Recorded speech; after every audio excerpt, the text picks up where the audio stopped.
Beyond the newsroom, where untold story is revealed.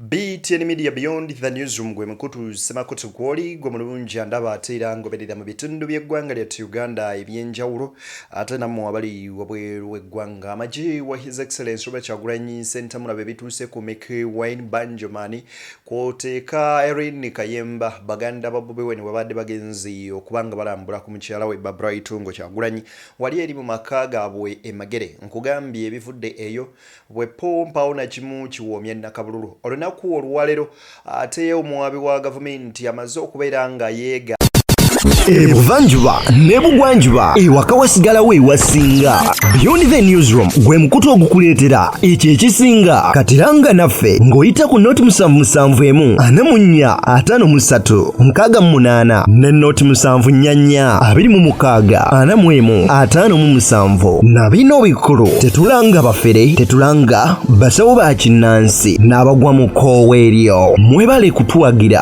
Thank you.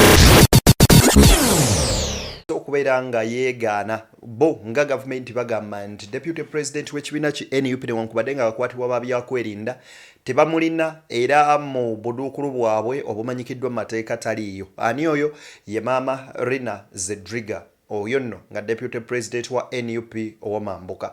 Bye byamuwanga kivumbi David Lewis Lubongo yavuddeyo naye si birungi tebiwoomesa nakabululu wadde akamu n'akeddagala. Kyokka ate nno byonna bwe tuba tubimye amazzi omukyala ate nga mulwanyirizi wa ddembe yamanyikiddwa nga Dr. Sarah Bireete amaze okubeera nga ateebwa nadda ewaka wabula ye mama Mary Matembe ayongedde okuma omuliro. Musajja mukulu amanyikiddwa nga Emmanuel Magola ononno nga ye mubaka yawangula constituency ya Busiro East wali musajja mukulu Medadi Seggona olunaku olwaleero akuŋŋaanyiza abo abamuyambako mu kunoonya akalulu ne bawayamu oba ne basala entoto na butya bwe bagenda okwasaganya constituency yaabwe. Yo nno gyasinziridde n'ategeeza ab'ebyokwerinda ne gavumenti ya kuno nga bwe baswadde ennyo okulaba nga bagoba omusajja mu maka ge ate ne bateekako n'okulumba mukyala we si mulala ye Bobi ne mukyala we Bireete Kyagulanyi. Ensonga endala mpitirivu zensobodde okubanga nkukuŋŋaanyiriza ote osobole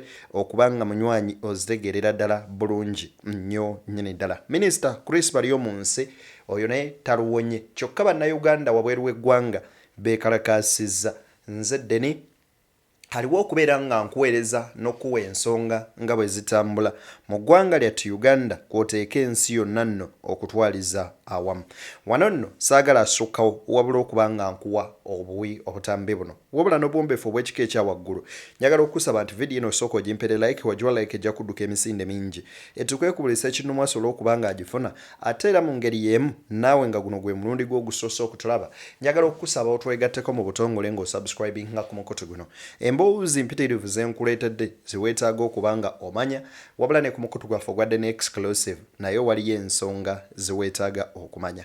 Kaakati nzikiriza tutandikire wano olunaku luno olwaleero. Olunaku olwaleero nkugambye nti Lubongo yalupokereza nkokola ne bannamateeka ba NUP baabano. Olwaleero basibo ne banyabo tuze wano nga tiimu ya National Unity Platform nga tulimu bakulembeze b'ekibiina wabula ne bannamateeka b'ekibiina. Tuze kulaba Deputy President waffe Honorable Muhammad Muwanga Kivumbi wamu n'abasibe abakandaalidde wano mukomera okumala ebbanga era wano ne tubalabako. Kyensobola bagamba Honorable Muwanga Kivumbi ali strong era mugumu nnyo. Instructions ziwadde bannamateeka abali wano n'abalala bajja kukwatagana okulaba bwe basobola okulwanirira eddembe lye. Naye akimanyi bulungi nnyo nti talina musango gwonna gwe yazza wabula bino byafuzi ebigenda mu maaso okuba nti General Museveni n'abantu be bali mu kutya. Kati bagezaako okukwata abakulembeze baffe ab'enjawulo nga bwe mukimanyi ba Deputy Presidents baffe ababiri nabo tetumanyi wawe bali abalala. So embeera eyo yeriwo mu ggwanga. Tumuleetedde n'ebigambo ebyokumugumya okuva eri President waffe nennyini mukimanyi bulungi nti aliira ku nsiko naye ate amugumya. Honorable Muwanga Kivumbi atujukiza nti eno phase ya struggle gye tulimu era tukimanye nti ali strong ali solid era n'abasibe abalala okusinziira ku bigambo bya Muwanga Kivumbi byaweereza era ng'alaga nti muvumu nnyo ali solid ng'olulimi lubongo yalwakozesezza oba olutera okukozesebwa ensangi zino. Njagala okutegeeza gwe muganda wange andaba era ngoberera nti akaseera kano Muwanga Kivumbi kaalimu waali ye yekka ategeerawo era ke kaseera kasinga okubanga kakusomoozebwa. Ayinza okukakunnyonnyola obulungi, ayinza okuba Dr. Kanokiiza Besigye, sinakindi Edi Mutwe, kubanga byayitamu byali bingi nnyo nnyini ddala bw'otunuuliraku bonna abakwatiddwa n'abalala bangi. Naye mu kaseera nga waliwo abali entitled okubanga bagaba eddembe n'emirembe, mwanattu basalawo ne bagamba kati olwaleero katuli kuggyeko ate era katuli kuddize. So mu mbeera eyo naddala ng'ovuddeyo no announcing oba n'okyogera mu lwatuuti olwanyisa nakyemalira, waliwo ebintu by'osuubira buli olunaku olukya ku makya. So Honorable Muwanga Kivumbi ndowooza okubanga kyayitamu akaseera kano bye bimu ku ebyo bye yasuubira okubanga bisobola okutuukawo. Kuba mu campaigns yagamba nti ne bwe baba banzise ne bwe mba nfudde ne bwe baba nsi ne baba ntaddewa mulwaniriranga eddembe lyammwe kubanga Uganda ebatekomye ku nze eba esigaddewo era nga mukyayeetaaga obanga muginunula oba nga mu liberatinga eggwanga lyaffe. Bw'atyo nno omukulembeze w'ekibiina kino Robert Kyagulanyi Ssentamu Mitembo Bobi Wine yamuweereza obubaka. Obubaka obwo bwamuweereza tebubadde bulala okuggyako okubanga amutegeeza nti munnange hang in there ate olunaku lugenda kuba lumu ebyo byonna bijja kubeera nga ate biggwa. Njagala nkwe katambi ka musajja mukulu bamuyise Emmanuel Magoola osobole okubanga okalaba. Njagala mu maaso kawo ngenda kukuwa akatambi akalala omanye what does a reality mean. Wuliriza ebigambo bya Magoola bino. Yensonga ya gavumenti eno eyanakyemalira mu 7 tuyinza okukola ebintu byonna naye bw'ogoba omusajja mu makaage ate n'ogenda n'olumba mukazi we n'omukolako effujjo kintu kibi nnyo. Ekintu gavumenti kyeyakoze Babi Kyagulanyi Itungo nkivumirira nese kuvumira yena kikolwa kya butiitiizi. Omusajja ali what his name nti yalwanye n'omukazi, omukazi ali mu makaage n'omulumba n'omugirako amasanyalaze n'omujjako amazzi n'obba n'essimu ye. Eno gavumenti kikaaki naye ffe tugambe ekirina entandikwa kirina n'enkomerero. Bino tebibatiisa. Waliwo badikiteeta be twali tulabyeko mwawulirako ku Mobutu Sese Seko olwaleero gyali, Gaddafi gyali, buli kintu kirina obudde obuki era obudde obutuufu ebunaatuuka. Ebikolobero byonna bye bakoze ku Bannayuganda biri well documented. N'abo abagenda ne balumba Babula Kyagulanyi ne bamukolako effujjo, ensi ekola ki? Naye ffe tulinze pulezidenti waffe kutubuulira kikola ki kiddako. Era bw'anaaba amaze okutubuulira ekiddako nange nja kudda wano ntegeeza abantu ba East Constituency nti pulezidenti aduumidde wano wasonze, nange wensonze namwe bamukola ki? Bamusonga. Neyanziza.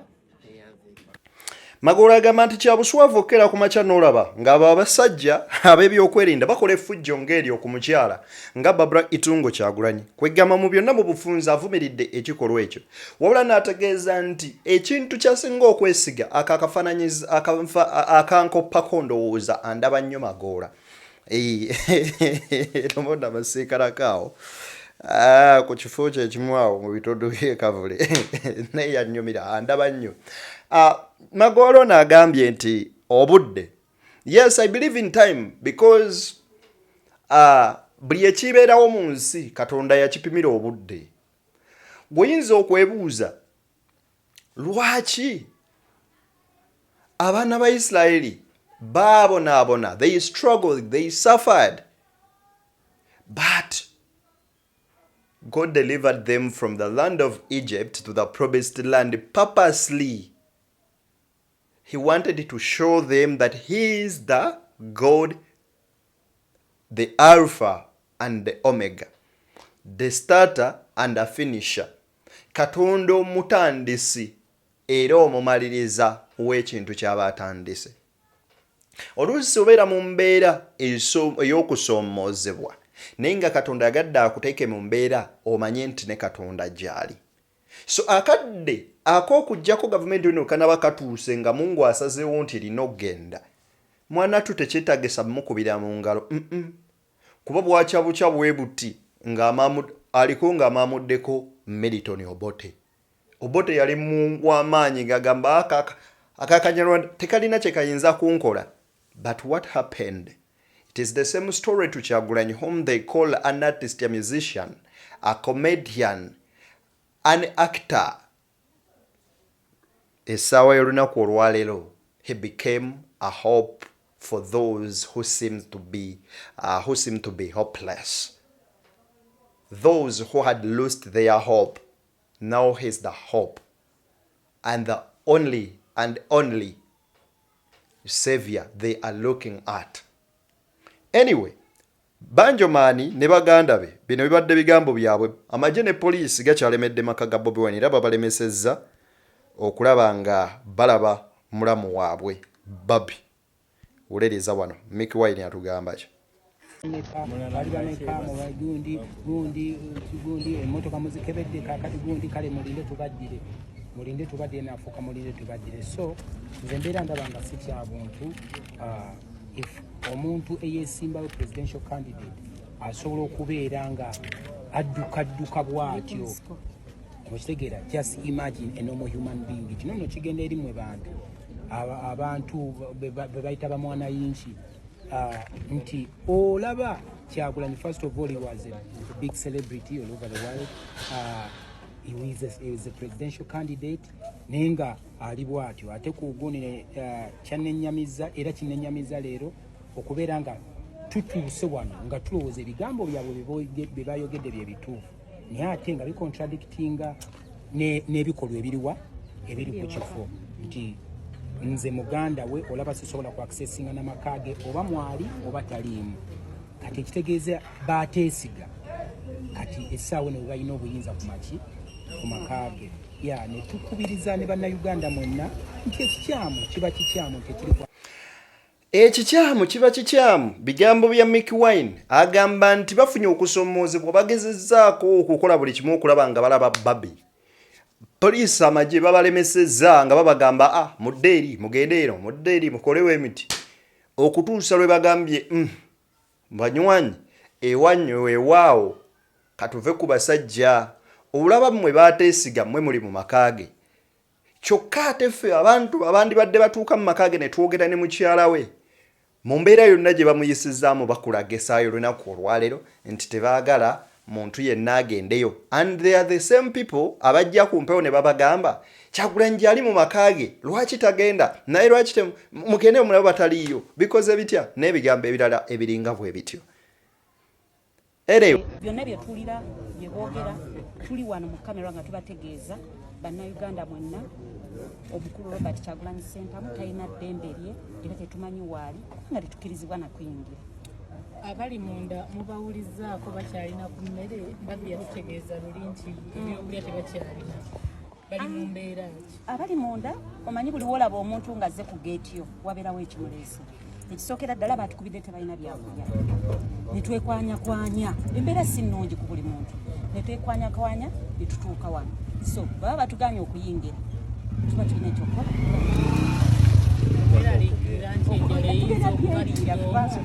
Anti kati omanyi ekibuuzo ekyo nti enjala eyinza okubattira omu tuyinza obutakiruulinga out olw'ensonga ffe tuleese ekirina okuleetebwa tetukkirizibwa kuyingira. So tulinda ekinaavaayo Mukama kyanaaba asazeewo okutuyamba. Okuva kya Robert Kyagulanyi ebigambo bya Irene Kayemba bw'oba obiwulirizza biyinza okukabya amaziga sinakindi ebimu biyinza okumalamu amaanyi. Naye njagala okkirize nkwongere ne bino wano. Akatono kenyinza okuddamu nti bannamawulire baliwo okutwala kye balabye mu bantu. Mulabye eki? Wabaddewo abamagye, wabaddewo abapoliisi, waliwo babiyita batya ebiggwa by'emmotoka tunyumizzaamu nabo bakyali baffe tebatukkiriza kuyingira. So gonna amawulire agasaasaana nti ali free yeetaaya mu nsi ye si kituufu. Singa kino tekikoma kati mugenda kuzzaako ki? Anti nga famire kye kiba kituyimiridde wano amukyala namakulu ekyokuzzaako omuntu omugezi takyogera oba akuzaako ekintu kyonna tositolina kyogera kubanga olaba omusibe akkirizibwa okutwalibwa erindaasi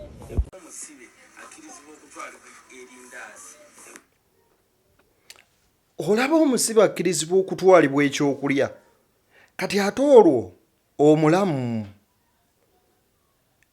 anyway ku lwange nnyinza olowooza nti kano ke kaseera akasinga okubaako okusomooza eri ne gavumenti eri mu buyinza kuba buli kaseera akayitawo era amawulire gawandiika era amawanga gonna galaba nti ana effamire ye essaawa yonna bajja kusindikira ba international royal nalabeko omwami bamuyita Amsterdam.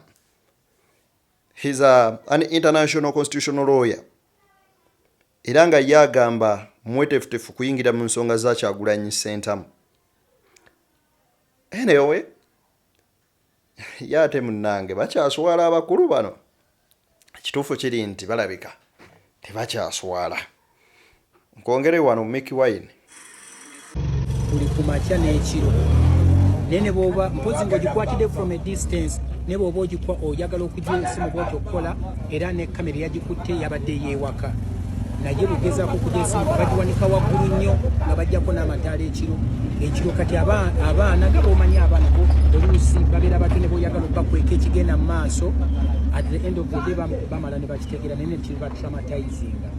Nze ekyo kintuuseeko era nga drone zitanga oli najja n'agamba wamma nkweyo ssente mmeka nja ombulye information efewa Bobi Wine munda olwo nga bagamba asikaali definitely asikaali najja n'agamba nti munnange omanyi boss waliwo abaami bazze mu motoka bwe bati ne bwe bati bangambye bwe bati ne bwe bati so nange kennyini awobamaki ndi muntu mukulu manyi ekigenda mu maaso mu ggwanga nekintraumatizinga so bannange ekikolebwa si kituufu kikyamu era nkitonda eminga waliwo obulimba naawe waliwo abazanya katemba n'olaba balamu ngazze n'ayogera byayogera oli najja n'ayogera byayogera kati osobola agamba nti tomwinaako buzibu nga bamulabye eggomba bataddewo jaamu ne bakebera buli mmotoka okitegedde agenze ku malaalo simanyi oba okugenda ku malaalo nagwo musango ne bagenda ewaka wonna ne bazaayazaawo bwe bamulabye ewa ne bakebera ku Google bakebera ebifo ki ebyo ebibeerako kale nno ebyennaku bisekerwa naye embeera simungi simanyi oba bannange bakyogerako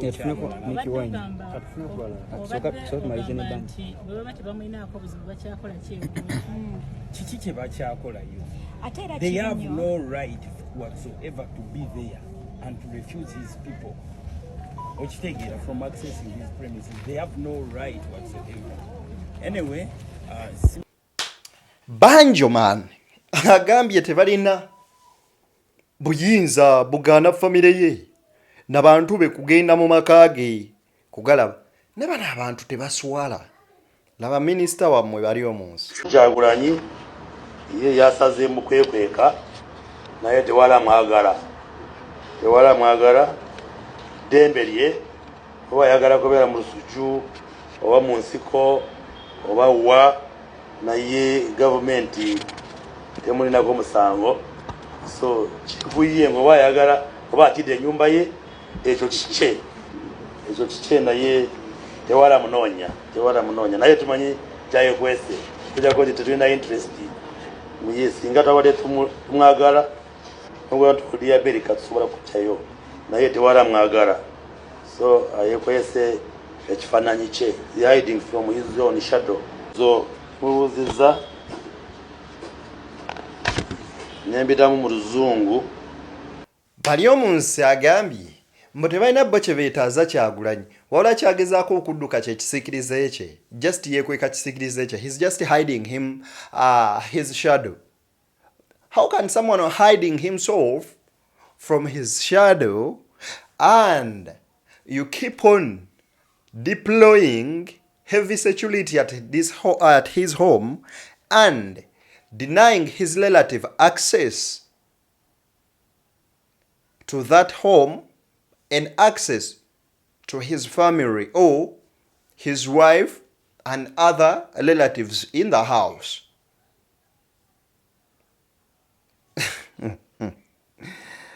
Wabula basajja bo ekituufu kiri nti bokkirize mugaane ate Bobi Wine abalabisizza nnyo n'asukka. Bannayuganda abawangalira mu bitundu by'e Canada bo bagamba kimala mukwate Bobi Wine Museveni tuviire besijja ave mu kkomera ne abasibe bonna abalala.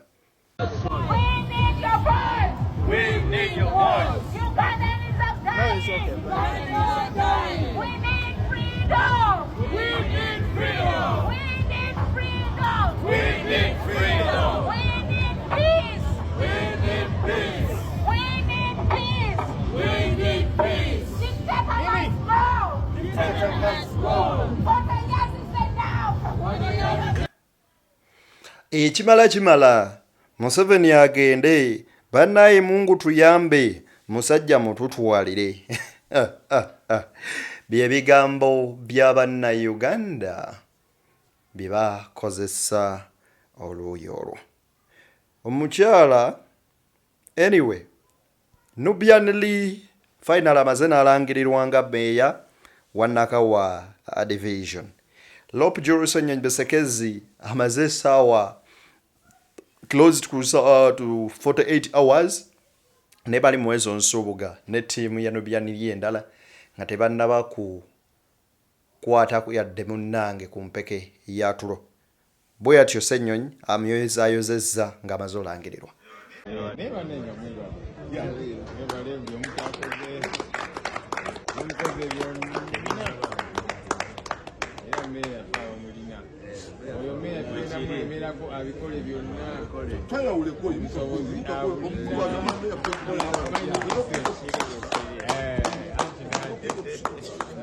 Nenga mutusonyiwe tunula yaffe tetunebaka saba ziriana mu munana zigenda kuwera otulumme tunagwa zinengo talimbye zinengo yeze nalonderamu akalulu zinkyalimu amalusu kyabira masengeji newe nagwa Katonda y'amaanyi arahaji twagala okwebaza arahaji zabadde mukambwe nnyo eggulu kubanga kakeba akayisa bubi abadde mukambwe nnyo tuba tulina okufiira ku kalulu ka meeya ekibuga kyetaaga. I want to take this opportunity to appreciate whoever has been with the Nubian Lee. Nchimanyi akasera kaitamu nga talina munywanyi we His Excellency Robert Kyagulanyi Ssentamu ku side yerike kasingo bako okusomozebwa.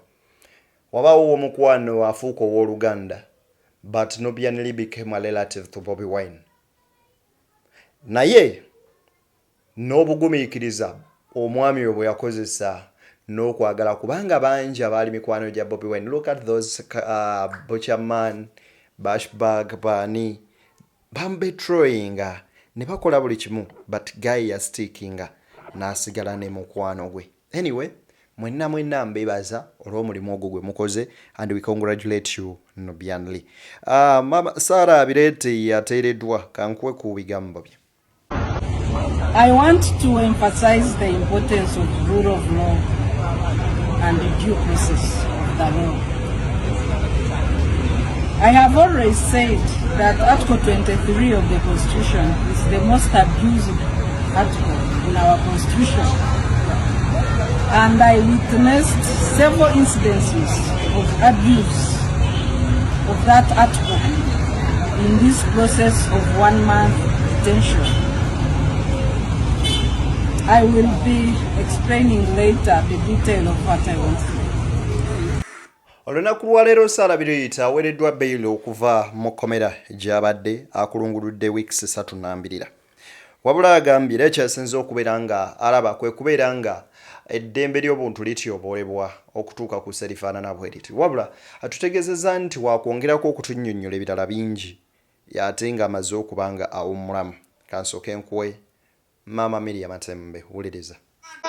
Tuli wano ffe abantu ababadde bakaabira Saara waffe ng'ali mu purizoni n'ebimutaddeyo tetubitegeera tetunaba kubiraba mukazi wattu n'abonaabona abaana babaddeyo tuwara amuteringiwo naye olwaleero twagala kwebaza Katonda waffe Katonda ono afuga Katonda ono w'amaanyi yatukoledde kino ekyasaara tekibadde kyangu naye abantu bonna basabye ne tusaba Katonda n'atuwuliriza olwaleero Saara bamulirizinze wa on bail bail tugifunye perseverance be resilient mbere mu persevering and mu resilient God will answer you. I want to thank everybody including njagala kwebaza abantu bonna aba lawyers abantu bonna ababadde bavisitinga Saara abantu ne prayer warriors abaana ne prayer warriors mwenna Mukama yebazibwe atabongere n'omukisa ate njagala kwebaza ne magistrate omanyi bulijjo mbadde nzija mbabashinga naye jjo twasabye Mukama ayingize omwoyo w'omutukuvu abayingiremu leero olwaleero tukirabye yabayingiddemu era judgment agisomye bulungi era ogirabira ddala nti olwaleero tabadde mufiya tabadde ki kati naye twagala kumusabira munange kale jejo yokukola ekyo n'ogamba nti kaneweeyo judging amazima tumusabira Mukama protecting abeere nayo era twagala okweba manyi omukyala Mama Miriam Batembeyo bokwaba abakyala bemanyi bebayita eŋŋwaŋŋuli abebazizza mwenna okusigala nga mulemedde ku nsonga okubeera nga mutobye abalambudde Saara mukomera balooya abakoze omulimu ogw'ettendo nammwe bannayuganda abateesuliddeeyo gwa naggamba Mama Miriam Batembeyo yeebaza n'abo abatutte obudde ne mufukamira wansi ne musabira ku Saara Bireete okulaba nga avaayo bingi bajja kubitunnyonnyolera babitubuulire n'ebikwata ku musango ogwo yenze Deni nzikiriza nkutere wano tusinkane nga guludde n'oyo akkiriza